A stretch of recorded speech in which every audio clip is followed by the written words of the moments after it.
Check it out. It's the Laugh to Learn podcast.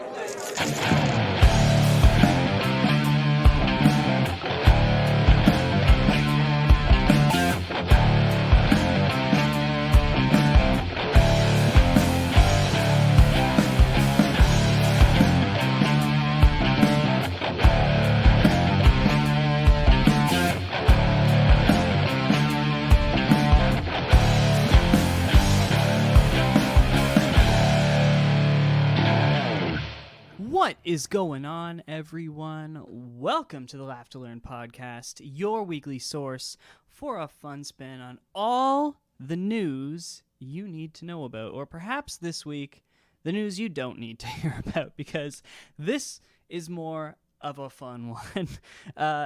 Really, one of those weeks where I was like, you know what?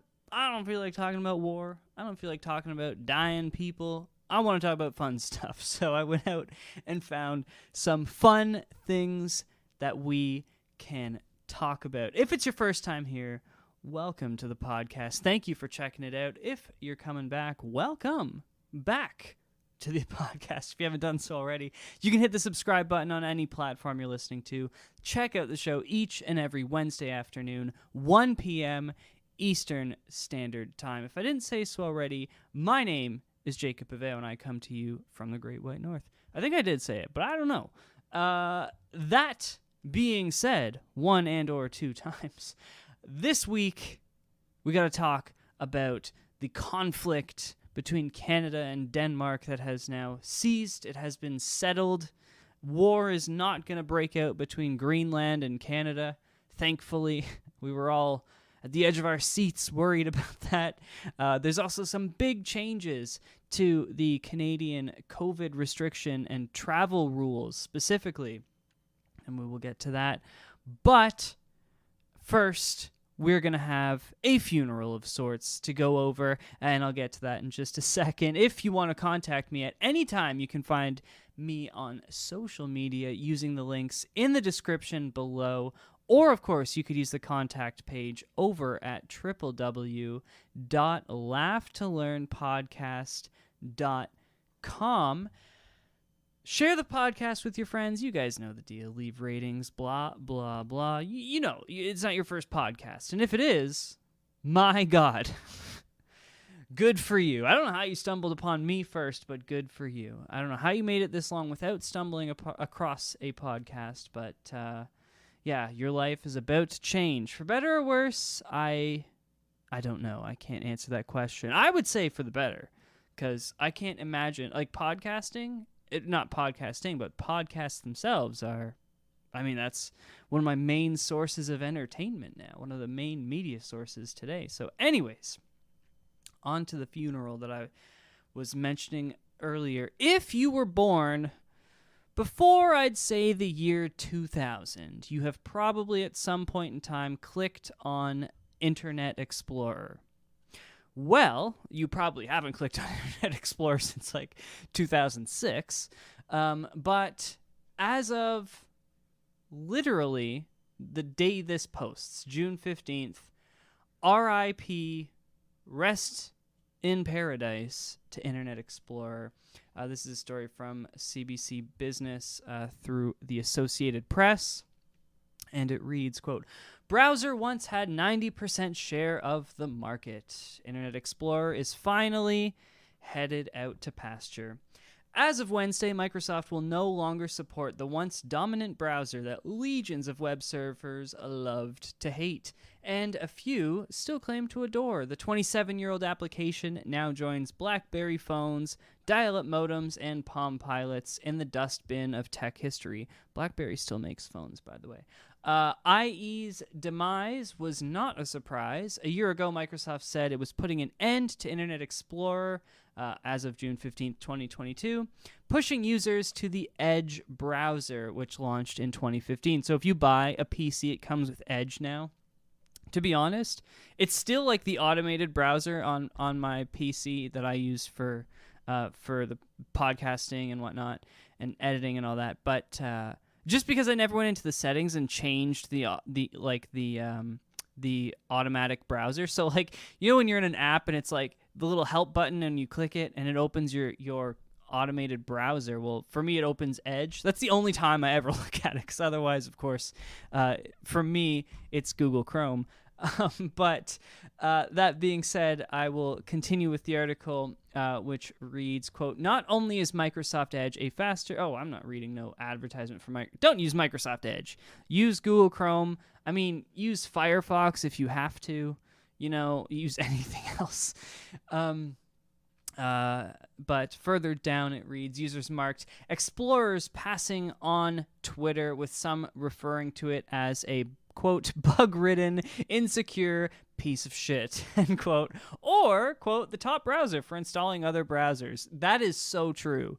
That is exactly what Internet Explorer was, and now I guess that's what Microsoft Edge is. Because that's what you do, right? It's like the browser that comes on your computer. You click on it, and you're like, Google Chrome, whatever, you use Firefox, or the Lion one, that new one that's getting really popular, Brave. I have it on my other computer. Anyways, for others, it was a moment for 90s nostalgia memes, while the Wall Street Journal quoted a 22-year-old who was sad to see it go.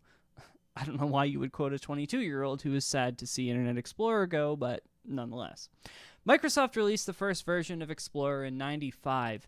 The antediluvian era of web surfing, dominated by the first widely popular browser, Netscape Navigator. Shout out to Netscape. Those were the dial-up days.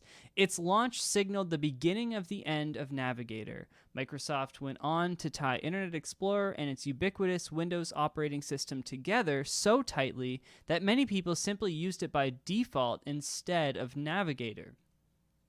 The U.S. Department of Justice sued Microsoft in 97, saying it violated an earlier consent decree by requiring computer users to use its browser as a condition of using Windows.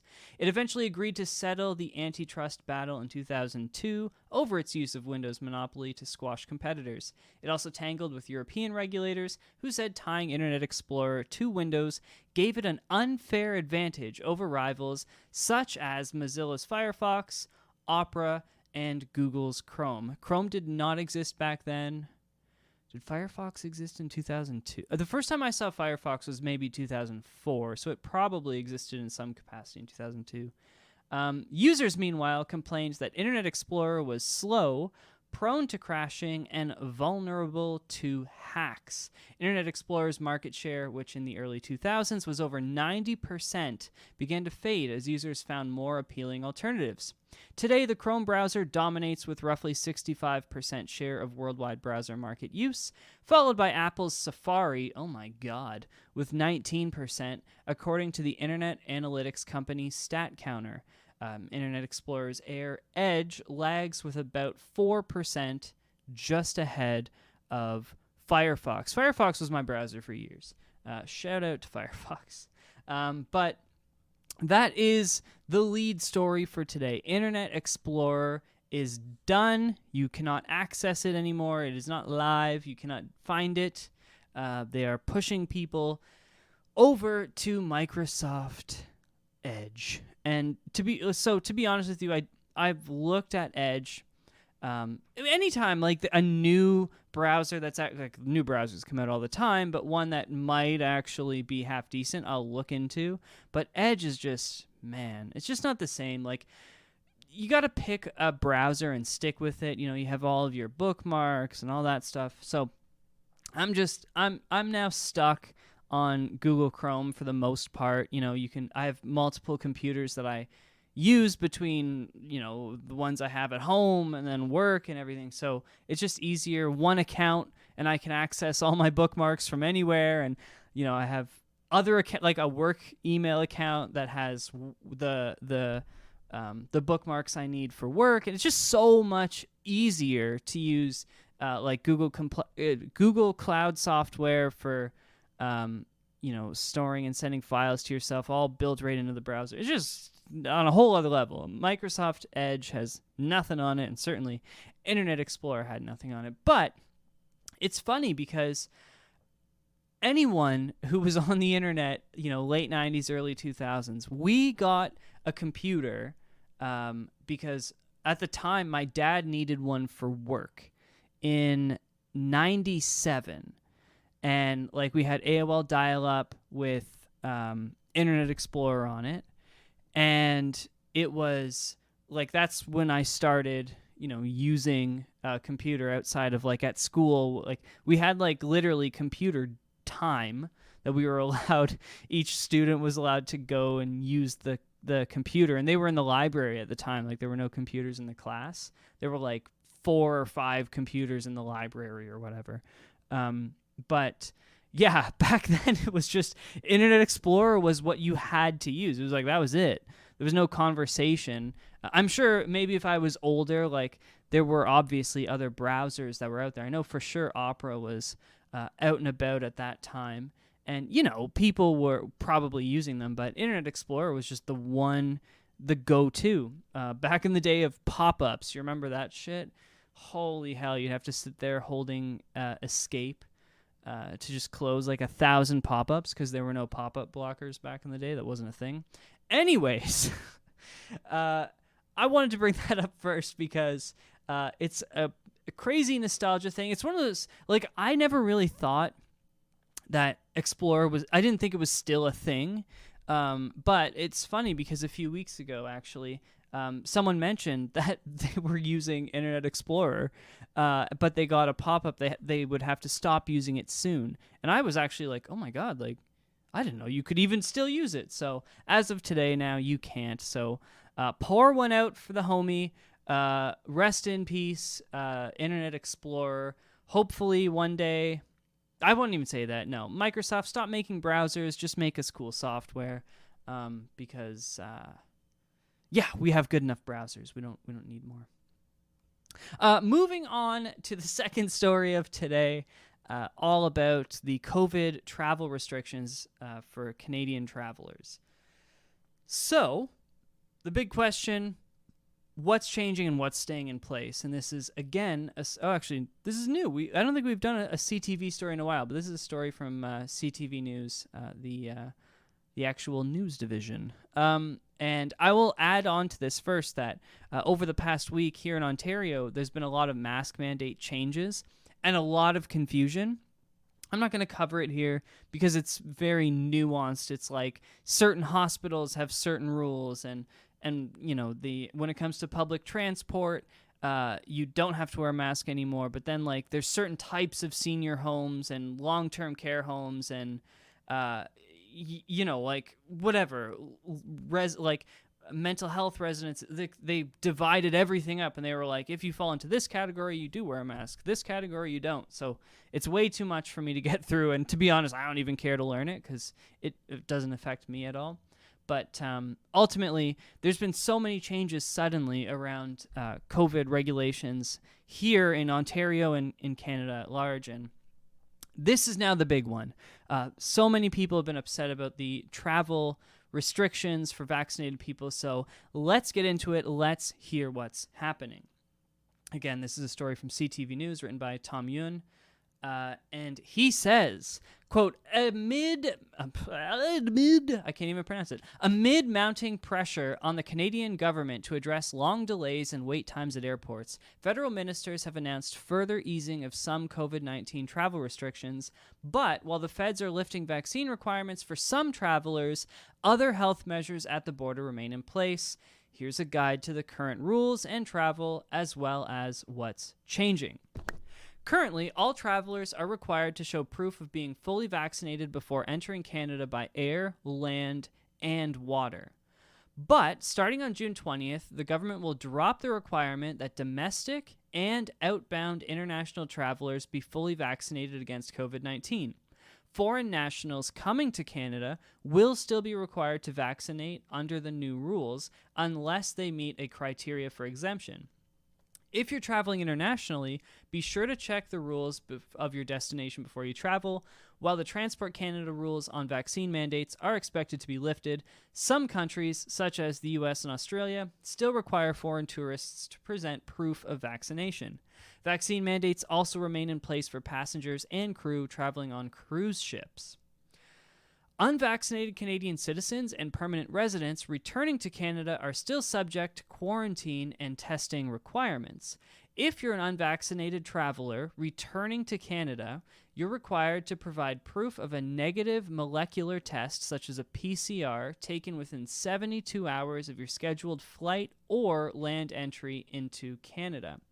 Unvaccinated travelers can also show proof of negative antigen test taken the previous day, but the test has to be either administered or observed by a pharmacy, lab, healthcare entity, or telehealth service. That's so weird. You can do it in front of telehealth. Maybe there's like video or something. Because the idea is that like I could take the test for you because we know I don't have COVID kind of deal. We're doing it over the phone. Is like, what the hell? Unvaccinated travelers will also be subject to a COVID-19 test on arrival. The test may be done on site at an airport, or travelers may be given a test to complete at home. Upon arrival, unvaccinated travelers must also quarantine for 14 days and take another test on day 8 of quarantine. Last Friday, Transport Canada announced that mandatory random testing for incoming international travelers at airports would be temporarily suspended for all vaccinated travelers. Unvaccinated travelers are still subject to on-site arrival testing. Starting July 1st, though, all testing, including for unvaccinated travelers, will be performed off-site. So now you'll have to arrive and then go somewhere else. I don't know what that's going to look like. While the U.S. dropped in-flight mask mandates in April, face masks are still mandatory aboard all flights and interprovincial trains in Canada. The Canadian government will continue to require inbound travelers to enter their health information, quarantine plan, and proof of vaccine through the Arrive Can app. Using the app is mandatory regardless of citizenship and must be completed within 72 hours of your flight or arrival at a land border. If you don't have a smartphone, you can use the web browser version to enter your location. So some pretty significant changes, especially that you essentially don't need to be vaccinated anymore to get on planes that are departing from Canada. However, you know, the rules still remain in place upon arriving in Canada to quarantine. Now, this is a big change from what we've been doing, of course, right? The past 2 years have been really rough for a lot of people, but it is nice now, because Canada was one of the last countries that would not let you get on a plane unless you're fully vaccinated. I don't know, I've made my opinion on it clear where it's I think you should just get vaccinated. I don't know why you're not vaccinated at this point. It just doesn't make sense. You're just being difficult. But at a certain point, too, though, I'm kind of whatever. If you're not vaccinated, what does that have to do with getting on a plane? It just doesn't make sense to me, you know? You can do anything else, right? But you can't get on a plane. It's just what? I don't know. You know, because whether you're vaccinated or not, you can still have COVID.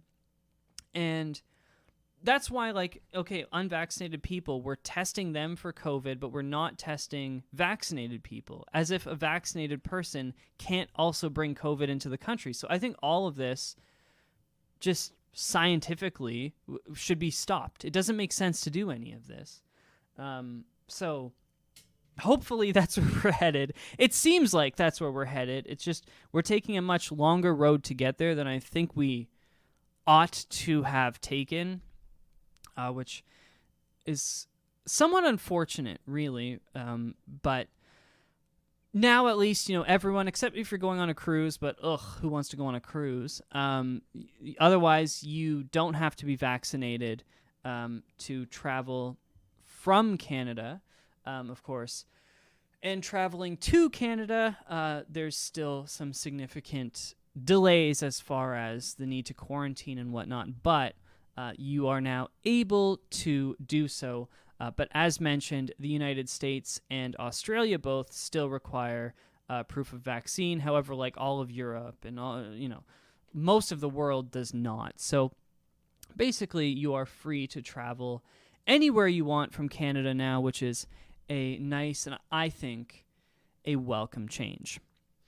Now, I had some audio issues, and so I'm short on time today, unfortunately, for recording, but we're going to get into the last story of the day, potentially the most important, because the whiskey war with Denmark over a tiny Arctic island has ended peacefully with a deal. So as alluded to, we avoided war with Greenland. So this is a story, again, from CTV News through the Canadian press. And it reads, quote, Foreign Affairs Minister Melanie Joly has struck a historic deal with Denmark, settling a dispute stretching back 5 decades over a 1.3 square kilometer island in the Arctic. Joly and the Danish Foreign Affairs Minister Jeppe Kofod signed an agreement Tuesday to divide Hans Island, the uninhabited rock situated between Ellesmere Island in Nunavut and Greenland, an autonomous Danish territory. The island has been subject to 50 years of diplomatic disputes between the two nations as it sits in the territorial waters of both countries. Joly hailed the signing as a historic day, adding that it ended the friendliest of all wars, which involved both nations leaving bottles of spirits on the island with little notes for one another while removing each other's flags. Essentially what they did for years is like the Canadian military would go and they would leave a bottle of Canadian Club whiskey, it was always CC, on the island with a Canadian flag and like a note of some sort. And then the Danish army would go to the island, take away the Canadian bottle of whiskey and leave a bottle of schnapps, which is Danish liquor, and a Danish flag. And that kind of went back and forth for, as I said, about 50 years they've been doing that. Joly said the agreement means that Canada and Denmark could both plant their flags of the same color on the small but important island in the Arctic. She said the dispute had occupied 26 previous Canadian foreign ministers, and its peaceful resolution showed that nations can resolve territorial differences in a peaceful manner. Yes, because Denmark and Canada were going to go to war over a 1 kilometer square island that you cannot live on. That's a ridiculous statement. In a pointed reference to Vladimir Putin's invasion of Ukraine, Joly said the deal with Denmark had been struck at a very important time in our history because we know that authoritarian leaders believe that they can draw boundaries by force. Again, ridiculous statement to make. But it does allow Canada and Denmark to now go to places like the UN and be like, look, we did it. Like, why are you acting like fools? I've said this about Canada with nuclear arms deals. Canada within NATO positions themselves to be the authoritarian on morality, and it's such brilliant politics that people don't even see it, right? Like I've said it before, right? Canada gets rid of all of their nuclear weapons and then allows the U.S. to store all of their nuclear weapons in Canada, so we are still fully nuclear armed. We're just not the ones with our finger on the button. Instead, it's the country beside us who is more than willing to use... You know what I mean? It's just like we got rid of our nuclear weapons, still have full nuclear capabilities within our borders, and we now can go to the UN and be like, everyone should get rid of their nukes, and yell at China and Russia and Iran and stuff as that moral high ground. It's just such genius politics that Canada plays within NATO. It's on a whole other level.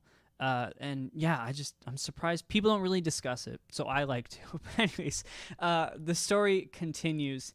In a further reference to Russia, she said that striking a deal, quote, Canada and Denmark and Greenland are sending a clear message to other Arctic states, end quote, that disputes can be resolved through peaceful diplomacy. The agreement over the sovereignty of Tartupaluk, the island's Inuit name, followed consultation with Inuit people from both Nunavut and Greenland. While they maintain hunting rights and freedom of movement on the island, which has been part of their hunting ground for centuries. The deal, Joly confirmed, has prompted further negotiations on freedom of movement for Inuit living in Greenland and Nunavut to make it easier for them to visit friends and family.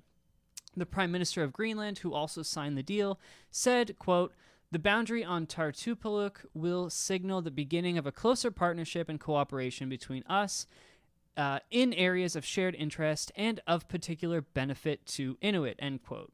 Nunavut NDP member of parliament, Lori Idlau, said she thought Hans Island should be officially renamed Tartupaluk. Inuit have long used Hans Island as a staging point for hunting, she said. We are pleased that the rights of Inuit have been protected so that they can maintain free movement and their traditional way of life, adding that it was a historic day. Now, the story goes on, but I think this is really important, not only politically for what I just mentioned, because I guarantee you now you're going to see that Canada and Greenland, or rather Canada and Denmark, and who are, I'm fairly certain Denmark's a member of NATO, but I believe both are. So 2 members of NATO, one being Canada, a very prominent member of NATO, especially in Northern Europe. Canada has a lot of power in Northern Europe, possibly more so than the U.S. as far as influence goes, including within Russia, to the Russian people. So now you have Canada and Denmark, 2 members of NATO, who can stand firm and say, like, this is what we did. We settled this dispute peacefully, blah, blah, blah. Like, we can do all that. But on top of that, this deal really was centered around the indigenous Inuit population in both places, because for years, there's chains of islands that you can hop to when the Arctic ice isn't present this far south. I say south. It's pretty damn far north, but, relatively speaking, when the Arctic ice isn't this far south in the summer, you can hop to all these islands and just get straight to, not straight, but you can get to Greenland by doing so. And for years, we know the Inuit population for hunting did so. They crossed the border back and forth between Canada and Greenland, and it was technically illegal, but neither country, they're not going to go and arrest them because both countries are bound by treaties from the past and stuff, and you know what I mean. It's just you can't enforce. You could, but they're not going to enforce those rules. So this just settles all of that gray area. It settles the dispute for land. Now the Inuit population are able to go back and forth between the Canadian settlements and the settlements in Greenland and Denmark, and it allows for long-term structure in the north, which is really important now because, of course, Russia is actively trying to take land in the north as the sea ice melts, take it from both Canada and Denmark. They're the 2 other countries that, specifically Canada, but Denmark in a smaller degree. So now, basically, of the 3 countries that matter for control of the Arctic, 2 of the 3 are clearly on the same side. They were already, but this just adds a little bit more to it. Plus, because of the peaceful relationship with the Inuit population, the indigenous populations in northern Russia will see that, and they are not bound. I shouldn't say they're not bound, but they are not aligned with the Russian government and Putin's government, right? So they're seeing what's happening with the Canadian government and the government of Denmark being just travel freely, take the land, right? You can hunt whatever you want, we're not getting involved. And it can skew their opinions. And if, you can control the land, but if the people that live there are completely unaligned with you, they're not going to do anything with you, they don't even necessarily recognize you as a government, then do you really control that land, right? If you're not going to go in with your military, which Russia has done in the past, in Chechnya, for example, they have to go in with the military and just start killing people to make them listen to them. Well, it's very difficult to do that in the far north. It's very expensive to keep machinery running, keep your military fed, and run those sort of campaigns in the Arctic. It's very different than doing it elsewhere, right? So I'm not sure that that's something we're going to see, but it's just one more move politically that NATO is making that just further isolates Russia, and they're doing it subtly, which I love. As someone who loves politics, this is the sort of move that I absolutely love. It sounds dumb, right? That like the whiskey war and whatever. No one ever thought, at least anytime soon, that Canada and Denmark are actually going to start fighting over this island. They've never fought over this island in the past either, just to be clear. It's not like a historical, actual conflict. I don't even believe I did look, and I don't believe there's ever been an actual discussion between prime ministers to settle this island, right? There's been some discussion in the lower levels of cabinet, but never like a prime minister meeting to discuss this island. It's just like an irrelevant thing way down on the list that they're not really worried about. Well, by settling it now, it really makes a statement, and hopefully we will see that statement and its impact soon, and then we can discuss it on the show. But either way, that's it. As I mentioned, I had some audio issues getting the mic up and running today. Not really sure why, but took me a while to sort it all out. So I'm short for time, but I hope you enjoyed the episode this week. I hope you learned a thing or two. And don't forget to come back each and every Wednesday afternoon, 1 p.m. Eastern Standard Time, right here to listen to the podcast. You can listen to it at work, on your way home from work, after work, during work, with your friends by the pool, with your friends by the beach. You can listen to it on your yacht. And if you own a mega yacht and you're listening to it right now, you can invite me using the contact page over at www.laughtolearnpodcast.com, or, of course, at any of my social media links, which are down below. Thank you so much for listening to the podcast. Feel free to share it with all your friends and family, word of mouth, share it on Instagram, share it on Facebook, take a screenshot, post it up in your stories. Don't forget to tag me. Until next time, I will see you next Wednesday, but be sure to enjoy the beautiful weather if you live in the north, because it is a beautiful week so far. And keep on laughing and keep on learning.